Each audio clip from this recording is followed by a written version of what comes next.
पति पत्नी की विवाद के चलते जब महिला के द्वारा अपने पति और ससुराल के अन्य लोगों के खिलाफ एफआईआर दर्ज करा दी जाती है 498A की और भी जो संबंधित धाराएं होती हैं, तो अक्सर एक सवाल पूछा जाता है कि 498A के एफआईआर को हाईकोर्ट के द्वारा क्वैश कब किया जाता है। वो कौन से ग्राउंड्स होंगे, वो कौन सी परिस्थितियां होंगी जब 498A की एफआईआर को क्वैश कर दिया जाएगा। सिर्फ 498A ही नहीं बल्कि किसी भी आपराधिक मामले की एफआईआर को किन परिस्थितियों में क्वैश किया जा सकता है।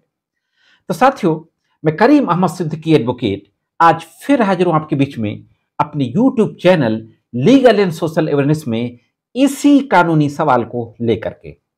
आज के इस एपिसोड में देखेंगे कि एफआईआर को क्वैश करने के संबंध में या किसी क्रिमिनल केस की प्रोसीडिंग को क्वैश करने के संबंध में यानी रद्द करने के संबंध में सुप्रीम कोर्ट के द्वारा कौन से महत्वपूर्ण जजमेंट दिए गए हैं। हम दो जजमेंट्स की चर्चा करेंगे। साथ ही साथ ये भी देखेंगे कि 498A के मिसयूज के संबंध में सुप्रीम कोर्ट के द्वारा जो स्पेसिफिकली 498A से संबंधित जजमेंट दिए गए हैं वो कौन कौन से हैं और 498A के दुरुपयोग को कैसे रोका जा सकता है, इस संबंध में सुप्रीम कोर्ट का क्या कहना है, इस पर भी एक नजर डालेंगे। और वीडियो के अंत में हम इस बात पर चर्चा करेंगे कि नए कानून जब लागू होने थे जुलाई 2024 से पहले जब बनाए जा रहे थे, तो उससे पहले सुप्रीम कोर्ट के द्वारा अपने विभिन्न फैसलों में 498A के अपराध में किस तरीके के बदलाव की बात की थी और क्या वो बदलाव नए कानूनों में उन बदलावों को समाहित किया गया है, क्या जोड़ा गया है। इन सारी बातों के बारे में बहुत ही ब्रीफ में और बहुत ही सारगर्भित चर्चा करेंगे आज के इस एपिसोड में। तो बहुत महत्वपूर्ण जानकारी है, जुड़े रहे आखिर तक। देखते हैं कि आगे वीडियो में संपूर्ण जानकारी क्या है। सबसे पहले हम देखते हैं कि सुप्रीम कोर्ट के दो वो कौन से महत्वपूर्ण फैसले हैं, लैंडमार्क जजमेंट, जिनमें किसी केस की क्रिमिनल प्रोसीडिंग या एफआईआर को रद्द करने के संबंध में महत्वपूर्ण बातें कही गई। एक तो ऐसा जजमेंट जो लगभग कानूनी फील्ड से जुड़ा हुआ हर व्यक्ति जानता है, आरसी कपूर बनाम स्टेट ऑफ पंजाब 1960 का जजमेंट है। वैसे तो बहुत बड़ा जजमेंट था, लेकिन अगर हम इसको एक लाइन में देखें तो तीन बातें इसमें कही गई थी। सबसे पहली बात कि अगर कानूनी रूप से कोई प्रोसीडिंग बार है, कोई ऐसा एफआईआर दर्ज हो गई है, ऐसी प्रोसीडिंग इनिशिएट कर दी गई है जो लीगली चल नहीं सकती, तो उसको क्वैश किया जा सकता है। दूसरी बात, प्राइमा फेसाई एविडेंस नहीं है, कोई प्रथम दृष्टया साक्ष्य नहीं है जिससे अपराध बनते हो, तो उस स्थिति में कानूनी कार्यवाही को क्वैश किया जा सकता है अपराध ना बनने पर। और पर्याप्त सबूतों का अभाव, अगर सफिशिएंट एविडेंसेस नहीं है तो भी प्रोसीडिंग को या एफआईआर को क्वैश किया जा सकता है। दूसरा जजमेंट, यह उससे भी ज्यादा पॉपुलर जजमेंट है, 1992 का judgement, state of Haryana versus Bhajanlal. Case की डिटेल आपके स्क्रीन पर है। यह भी बड़ा लैंडमार्क जजमेंट था एफआईआर को क्वैश करने के संबंध में। यहां पे ये भी आपको बता दूं कि क्रिमिनल प्रोसीजर कोड की धारा 482 के तहत किसी भी मामले की एफआईआर को क्वैश कराने के लिए लोग हाईकोर्ट जा सकते हैं। अब चूंकि सीआरपीसी के स्थान पर बीएनएसएस नया कानून लागू हो गया है, तो उसकी धारा है 482 के स्थान पर 528। तो भजनलाल का जो जजमेंट था यह भी काफी लेंथी जजमेंट था, लेकिन इस जजमेंट को भी अगर हम एक लाइन में देखें तो इसमें दो बातें निकल करके आती हैं। या तो मालाफाइड इंटेंशन से क्रिमिनल प्रोसीडिंग शुरू की गई है या एफआईआर लॉन्च कराई गई है दोस्तों, दुर्भावना से या बदले की भावना से, काउंटर ब्लास्ट में, पेशबंदी में। तो ये दो बातें मेन जो लब्बो लबाब है जजमेंट का। इन दो स्थितियां हैं अगर एफआईआर या कानूनी कार्यवाही को चलाने में, तो भी प्रोसीडिंग को रद्द किया जा सकता है। अब अगली बात हम देखते हैं कि 482 सीआरपीसी के तहत जो सख्तियां हैं वो किस तरीके की सख्तियां हैं, उन पर भी बहुत ही ब्रीफ में एक नजर डाल लेते हैं। साथ ही जो 482 सीआरपीसी या 528 बीएनएसएस है, ये हाईकोर्ट को इनहेरेंट पावर देती हैं। ये धाराएं असीमित शक्तियां देती हैं दोस्तों। इन निहित शक्तियों को सुरक्षित रखता है हाईकोर्ट। इनका प्रयोग न्याय को सुनिश्चित करने और न्यायिक प्रक्रिया के दुरुपयोग को रोकने के लिए हाईकोर्ट के द्वारा किया जाता है।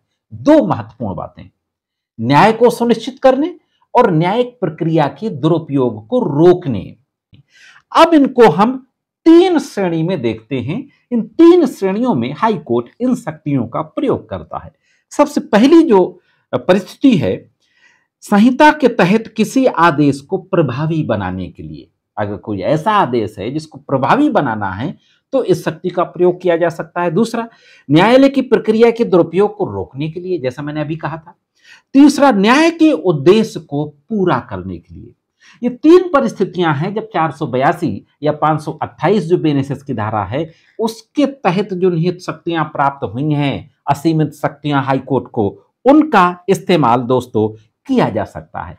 हालांकि ये लगातार कहा गया है सारे जजमेंट्स में, सुप्रीम कोर्ट के द्वारा भी और हाई कोर्ट के द्वारा भी, कि इन शक्तियों का प्रयोग बहुत सोच समझकर, बहुत सावधानी से, rarest of the rare cases में किया जाना चाहिए। यह सुप्रीम कोर्ट ने लगातार स्पष्ट किया है।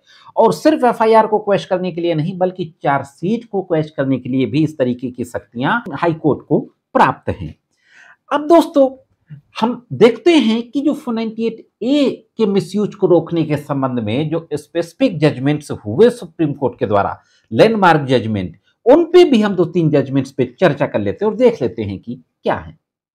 साथियों, 3 महत्वपूर्ण जजमेंट्स सुप्रीम कोर्ट के। सबसे पहला जो जजमेंट है, प्रीति गुप्ता बनाम स्टेट ऑफ झारखंड 2010 का जजमेंट है। मैं डिटेल में इस जजमेंट पे भी वीडियो बना चुका हूं। मेरी 498A के जजमेंट्स की प्लेलिस्ट में जाएंगे, आपको सब ये जजमेंट्स मिल जाएंगे। अदालत ने 498 के दुरुपयोग पर जबरदस्त चिंता जताई थी और कहा था कि मामूली विवादों को बढ़ा चढ़ाकर क्रिमिनल मामलों में बदलना उचित नहीं है। मामूली विवादों को बढ़ा चढ़ाकर क्रिमिनल मामलों में बदलना उचित नहीं है।